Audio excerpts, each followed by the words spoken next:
Hello ladies and gentlemen, as always, I'm your host AirsoftAL, and welcome to another Media Reviews. Now this one I want to kind of talk about, well, how to put this simply without coming off as a complete and total jackass, and lying to you folks about what is going on exactly about the last review. Well, I'm just going to go ahead and come out and say it. This is another critical darling review, and this one is what happens when Castlevania and Harry Potter come together. It is known as Bloody Fate, a Harry Potter x Castlevania fanfiction, which, ironically enough, when you actually look at it, there aren't a lot of. And this one, it's Dracula being reincarnated as Harry Goddamn Potter. And you're probably asking yourself, what does the good old-fashioned Nosferatu, no-life king, even though that's not that no-life king, has to do with Harry Potter? A good bit, actually, considering that in this story, apparently Harry Potter as Dracula is not exactly forced per se, but there isn't a lot of, well, cynicalism and to say that, you know, Dumbledore is inherently, you know, a manipulative bastard. It's more along the lines of, this is Dracula reincarnated as a boy, and his wives having to help him out. Now, there is another Dracula story of the same, not the same name, but of the same kind of story beats, where Harry Potter's Dracula, and essentially he takes over the world. Again, it kind of follows the same story beats, but I don't think Critical Darling's wanting to go down that route, from what we've seen. What we've seen is him basically saying, okay, so you motherfuckers want to go to war with me? Alright. It's war then. And kind of keeping the mundane or non-magical away from the magical war. Now, I say this as somewhat of a possibility, because, again, the story beats are kind of the same, almost. I say almost. Now, I'm not linking the fanfiction down below of the one I'm comparing this to, because I want to save that for a separate review, if I can find it again. Because, dear God almighty, there's a lot of them. So, how does this story play out, and is it actually good, and does it stumble in areas? The story itself does follow Dracula as he is Harry Potter, except the big difference is he's a smoker. And as someone who does vape, I completely understand the reasoning behind it. If you have to deal with idiotic, inbred morons all day, then yeah, you'd be pushed to smoke as well. And being a vampire, he cannot contract cancer, or at least lung cancer. And if there is a cancer that does affect vampires, I'd love to hear it down below what you think the type of cancer could infect vampires. Again, I'm genuinely curious as to those who steep themselves in mythology and what you think of it, and what cancer could affect the living impaired. Mortally challenged. Oh yes, I went there. Either way though, we do follow, of course, the first book all the way leading into the second book, but before the second book begins, at the end of the first book, after Voldemort, of course, does appear, and fails, of course, in taking out our hero, per se. I'm not gonna say he is a hero, because he's more of an anti-hero, if anything else. And I believe the biggest stumble here would be, you know, the vampire could, or at least the story could have been saying that, you know, he's not going to follow destiny, or at least he's going to try and go against destiny in that sense of the word. Now, going from there, we have, of course, just a lovely bit of his pet.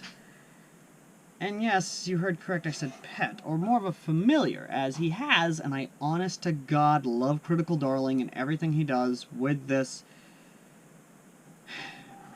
The pet in question is a goddamn vampire Komodo dragon.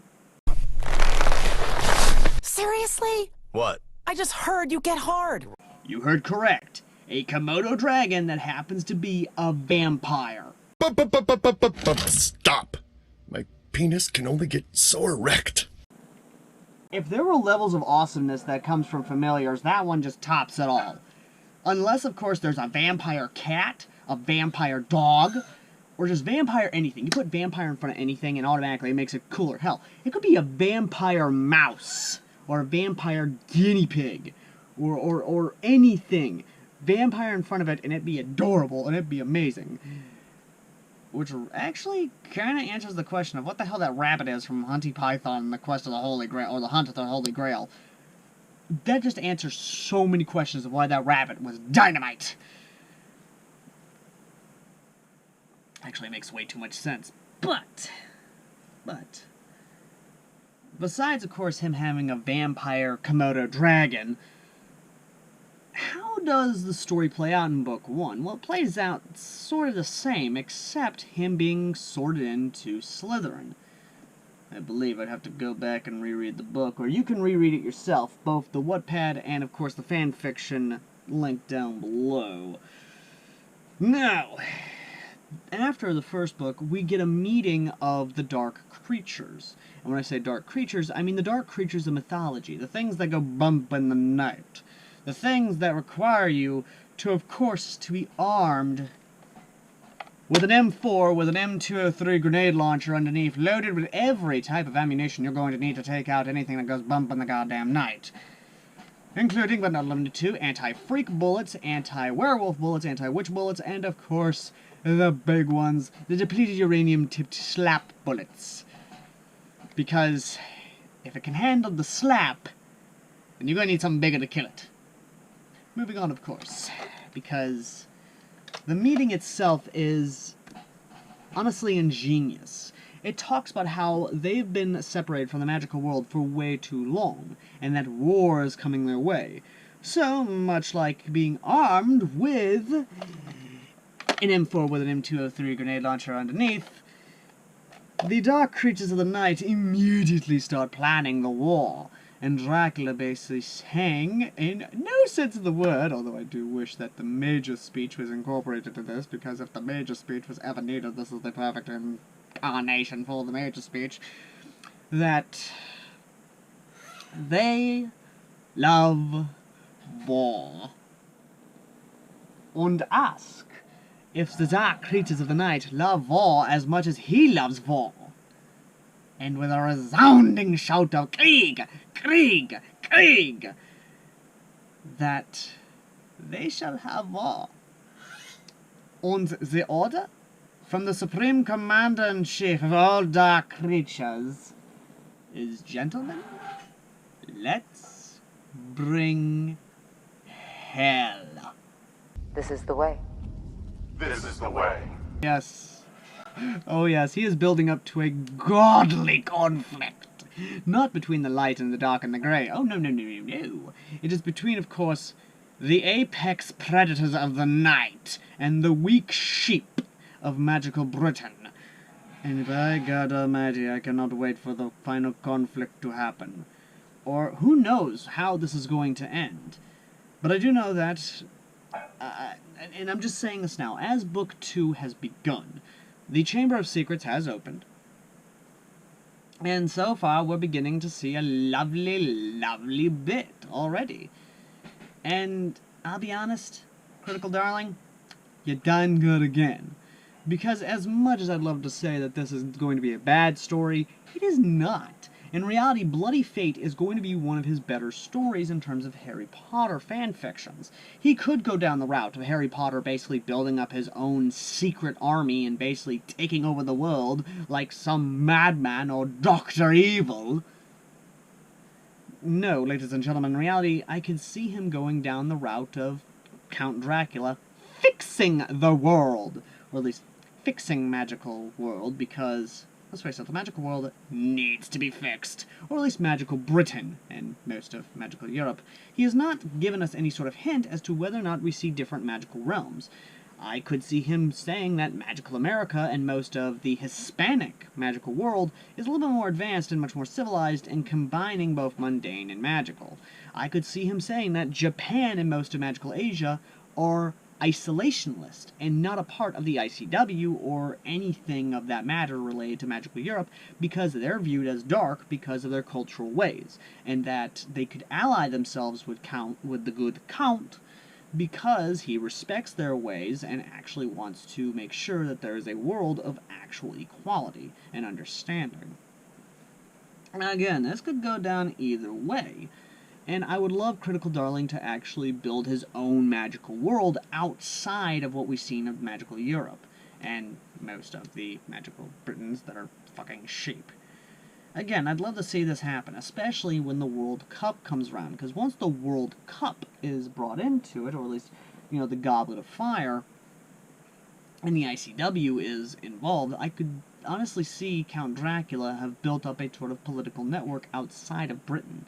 A type of political maneuvering and allying himself. Basically saying that, you know, we're going to bring in the ICW into this, and Dumbledore and his absolute idiocracy and the greater good attempting to maneuver his own pawns, but realizing that, no, you're not going to defeat Dracula, considering that he not only has, of course, the political power, but also the military might to back up said political power, while your dumbass only has the Order of the Phoenix. So, again, I really would love to see how this goes down, and again, I really want to see this done right. So, ladies and gentlemen and other, let me know your thoughts in the comments section of what you thought of this particular little number, and whether or not you believe it's, well, you know, good, bad, indifferent, or what you think that Critical Darling could do to move the story forward. And, again, the fact that he has a vampire fucking Komodo dragon, God damn, my dude, you could have topped that off by saying he has a pet T-Rex. The motherfucking T-Rex! I'm a motherfucking T-Rex! It's a motherfucking T-Rex! I've been waiting so long to use that cutaway gag, and I finally get to use it. Either way, though, thank you all so very much for watching. As always, I've been AirsoftAL, and if you have a fanfiction that you would like me to check out, please let me know in the comments section down below. And as always, ladies and gentlemen, I will see you in the next video, and if you want to help support the work I do, then consider donating to the PayPal down below to help support the channel as a whole, or if you want to donate to me directly to help support my videos and what I do, consider donating to my Amazon. If you want to know how to do that, then consider contacting me via the Discord down below, and as always, ladies and gentlemen, I've been AirsoftAL, and I will see you all in the next media review. And this one, I will be reviewing my first Anthro story.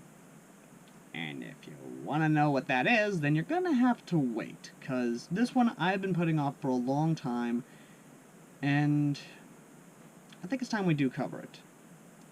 Till next time, ladies and gentlemen.